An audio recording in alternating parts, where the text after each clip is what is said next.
نرحب بكم مجددا في النسخة الثالثة من مؤتمر تكافؤ الفرص بين المرأة والرجل برعاية معالي السيدة فوزية بنت عبد الله زينل رئيسة مجلس النواب.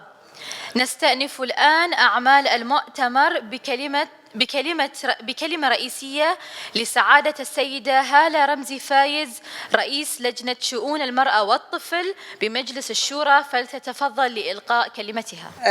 اسمحوا لي راح أقول كلمتي باللغة الإنجليزية على أساس الضيوف اللي موجودين بعد يتابعون معنا.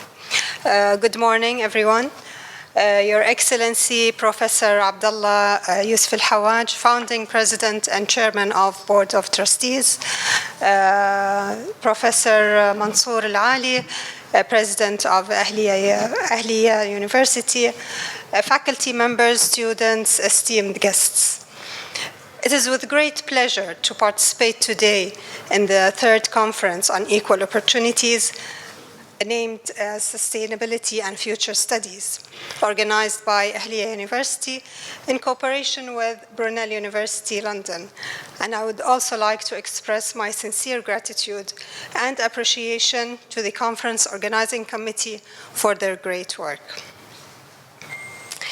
Ladies and gentlemen, we all agree that gender equality is not only a fundamental human right, but a necessary foundation for a peaceful, prosperous, and sustainable world.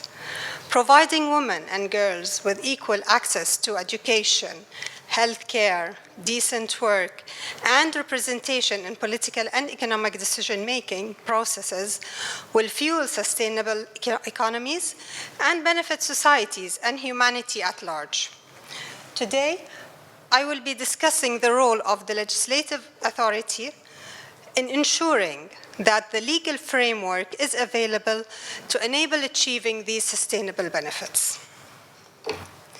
The Kingdom of Bahrain today is considered a successful, exemplary model in women empowerment in various fields. Bahraini women have assumed positions that reflect their leadership, cultural, intellectual, and scientific competencies and abilities alongside men, and contributed greatly to society building and progression, making them a source of pride and appreciation by the society.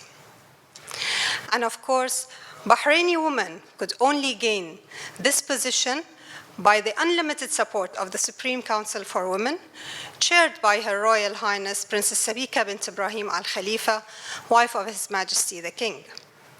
The Supreme Council for Women, being the reference to all official bodies regarding women affairs, has greatly contributed to strengthen the role of Bahraini women in the society, as well as activating their contributions and advancement at both local and international levels, making women a significant and central part of the country's human development process. As witnessed by all and also documented by statistics, Bahraini women today have a prominent position in society as they obtain the right to work alongside men in building and advancing the Kingdom of Bahrain. They have also surpassed their peers in the region by holding the highest leadership positions in legislative, executive, and judicial authorities without affecting their significant role in taking care of the family. Ladies and gentlemen, the legislature has a significant role in supporting efforts of integrating women's needs and ensuring gender equality. Through investing and activating all legislative and regulatory powers available, legislators ensure the empowerment and advancement of women in this place, as well as developing or amending legislation and laws that are related to women affairs. On the other hand, the inclusion of the initiatives of projects of the National Plan of Advancement of Bahraini Women in legislations led to many successes and gains that contribute to achieving social justice and the stabilization of family and society as a whole. So what have we done in this regard? First, the establishment of Women and Child Affairs Committee in the Shura Council and the House of Representative Councils. The legislative authority believes in the importance of women's role in the society, and therefore a permanent standing committee named as Women and Child Affairs was established in both councils in the year 2006. The committee is responsible for studying and reviewing decrees, draft bills, proposed laws, and all related matters, as well as reviewing the extent of compatibility of such legislation with relevant international conventions and treaties. The committee also provides opinion to other relevant committees on matters related to women and children and follow up on recommendations and decisions referred and issued by concerned parliamentary conferences. This all contributes in granting women and children more rights and protection in all fields and hence society stability. Second, the establishment of Equal Opportunities Committee in the Shura Council. According to the directives of the Supreme Council for Women, many ministries and official institutions have introduced Equal Opportunities Committee on their administrative structures, aiming to enhance the role of working women in institutions and developing programs and plans that will raise the employee efficiency and help them blend in and develop their skills. And as the Shura Council believes in the significant role of this committee, the Council established the Equal Opportunities Committee under the Administrative Decision number 22 of 2011 on the establishment of Equal Opportunities Unit, aiming to integrate women in all work requirements of the Council and to achieve equal opportunities among its employees. The committee consists of 8 members from the employees of the General Secretariat of the Council, and it is competent to activate the national model to integrate women's needs into the path of development through enhancing equal opportunities and integrating women's needs into the Council policies, plans, and budgets. Third, legislation supporting women. The legislator asserted his leadership in supporting and empowering Bahraini women in all areas, as legislation is free of any discrimination against them. Actually, legislations provide special protection to women in accordance with the Constitution principle stated in paragraph B of Article 5 of the Constitution, which clearly mentions that the state shall ensure the balance between women's duties towards the family and their work in society and their equality with men in the fields of political, social, cultural, and economic life without prejudice to the provisions of Islamic canon law, which is known as Sharia. Thus, the Constitution guarantees the principle of equality between men and women in political, social, cultural, and economic rights, as it gave women the opportunity to participate as a candidate and voter in both parliamentary and municipal elections, which is considered one of the most important pillars of the country's progress in the democracy sphere and reflects the development of its political and social society. This constitutional text is the key driver for the issuance and amendment of many legislation and royal orders that ensured access of Bahraini women to their rights in various fields. So accordingly, the role of legislators when preparing drafts or proposing any legislation is to ensure elimination of any discrimination against women within its provision, for it to be compatible with the Constitution and in compliance with provisions of gender equality and international conventions that the Kingdom of Bahrain has committed to in this regard, and also to reflect the reality of the Bahrain society. Since the inception of His Majesty King Hamad bin Isa Al Khalifa's reform project, more than 58 legislative tools contributed to advancing women's rights and increasing legal protection, of which I will name now some of the most important ones. We start with the National Charter, National Action Charter. This was the starting point of Bahraini women towards getting their full rights, started through what is implied in the National Action Charter, which underlined the basic principles and components of a society through which equal opportunities are guaranteed to citizens regardless of gender, making the state commit to supporting women's rights and enacting legislations to protect the family and its members.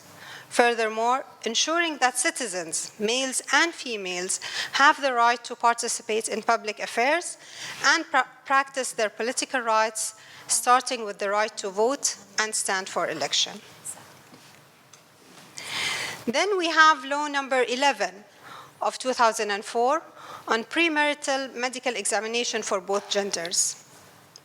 This law imposes a set of medical examinations that must be carried out by couples intending to get married to make sure that they do not have any infectious or genetic diseases that may affect the partner's health or may transmit to their children, thus contributing in reducing the spread of infectious and genetic diseases and ensuring a disease-free generation.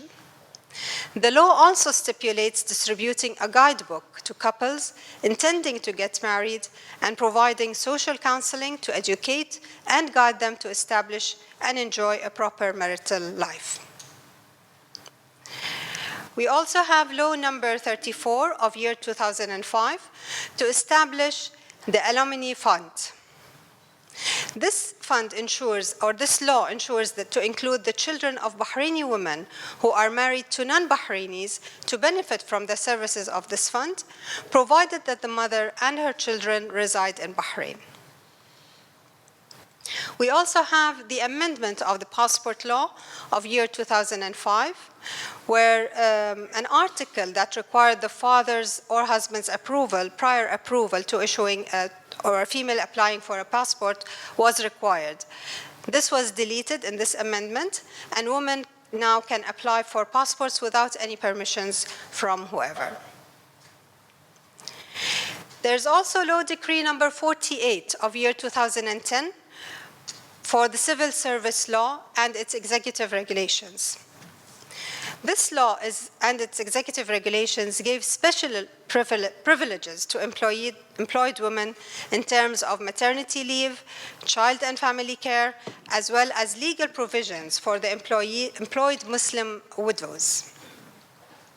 And similarly, Law number 36 of year 2012 on the labor law in the private sector. Again, this labor law has been amended, addressed special treatment for women that contained special section on women's employment and incorporated provisions and text on women's rights and earnings.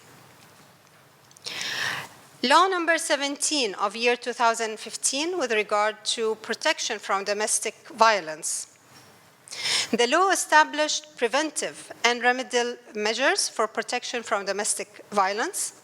Some of these measures are to raise public awareness of the risks and negative effects of domestic violence in society, as well as encouraging and supporting studies related to domestic violence. Also providing shelters for victims of domestic violence, along with providing psychological, social, and health counseling and rehabilitation services for victims.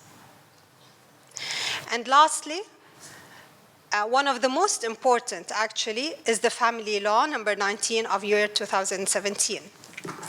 This law was issued as a result of community demands in many events and conferences for a unified family law to define the rights and duties of women in the family clearly and expressly. This law aims to regulate the relations, rights, and duties of all family members, regardless of their affiliation, as the previous law regulated part of the community only. Shura Council played a significant role in adopting these demands, empowered by their role, duties, and responsibilities stipulated in the Constitution. 5 members submitted a proposed law to issue a unified family law. Accordingly, Royal Decree number 24 of 2017 was issued to form a Sharia committee to review the draft family law. The committee was formed of a group of scholars and senior clerics in the kingdom. They re-examined and reviewed the law to ensure conformity with the provisions of Islamic law, after which it was approved by both councils. The law was published after being ratified by His Majesty the King, constituting a historic moment for the Sharia judiciary. So, extrapolating the history of national legislation indicates that Bahraini legislature took a path that is free of discrimination against women. It usually protected the rights of all without specifying any gender. Today, the direction has changed to explicitly indicate the protection of women in related text. In addressing issues related to women, we can conclude that the Bahraini legislature have taken three directions. The first, viewing women as a human being that has rights and obligations without distinction between them and men, and therefore neither of them is mentioned specifically in the text. For example, the Trade Act provides for the conduct of business without mentioning men or women. The second direction, giving women additional rights together with other public rights that are enjoyed by both men and women, in recognition of their role in the community as mothers and family supporters. For example, the civil service law and the labor law that we mentioned earlier. Third direction is mentioning both men and women in the text to confirm that these rights are for both genders without discrimination, and to emphasize these rights so as not to be deliberately misunderstood. For example, the law of exercise of political rights stipulates that citizens, men and women, enjoy the right to vote and to be elected. So finally, what I would like to say is that the achievements made by women in the Kingdom of Bahrain is the outcome and result of support and great attention of the wise leadership and their keenness to create the ideal environment to empower, support, and advance Bahraini women in various fields, in recognition of her competencies and ability to actively act as a main partner in building and developing our beloved country. Thank you.